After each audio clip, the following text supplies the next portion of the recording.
क्या आपको लग रहा है कि आने वाले चुनाव में प्रशांत किशोर आपके रास्ते में बड़े बाधक बन सकते हैं?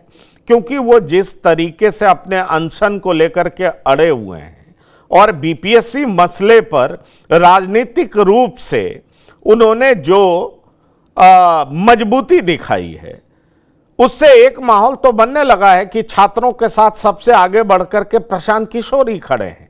और आपकी विफलता को लेकर के सवाल भी उठने लगे हैं कि आप एग्जाम ढंग से करवा नहीं पा रहे हैं। सवाल यह उठता है कि क्या आपको लगता है कि आपके बीच का ही व्यक्ति, आपके पार्टी का ही व्यक्ति अब बाहर निकल करके आपको गंभीर रूप से चुनौती पेश कर रहा है? देखिए, आपके जो सवाल है उन सवालों पर मैं सीधा आपको बताना चाहता हूं कि जिस व्यक्ति की बात कर रहे हैं प्रशांत किशोर जी की, वो चाहे कुछ भी कर लें, जदयू के सेहत पर, एनडीए के सेहत पर कोई फर्क पड़ने वाला नहीं। आप जिस आंदोलन की बात कर रहे थे, बीपीएससी के छात्रों के आंदोलन की बात कर रहे थे, तो आपने भी देखा, देश दुनिया के लोगों ने भी देखा कि किस तरह से बीपीएससी के छात्रों ने इनको दरकिनार कर दिया, इनको भगा दिया, खदेड़ दिया, इनके बयानों की नोटिस नहीं ली।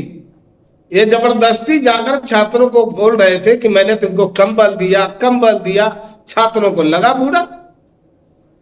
तो ये दरअसल आंदोलन को हाईजैक करना चाहते। बिहार की सरकार छात्रों के उज्जवल भविष्य की कामना करती है, उनके उज्जवल भविष्य को बनाना चाहती है, बेहतर करना चाहती है, और ये लोग छात्रों के भविष्य के साथ खिलवाड़ करके उसके भविष्य के साथ धोखा कर रहे हैं। छात्रों को गुमराह करने की कोशिश की इस आंदोलन के नाम पर, छात्रों से झूठ बोला, छात्रों के साथ जो धोखा किया, छात्रों ने तो इनका बहिष्कार कर दिया। अब बात आप राजनीतिक रूप से करते हैं कि आप तेजस्वी जी के नाम लिए, पप्पू जी के नाम लिए, तो ये तीनों आदमी का मामला।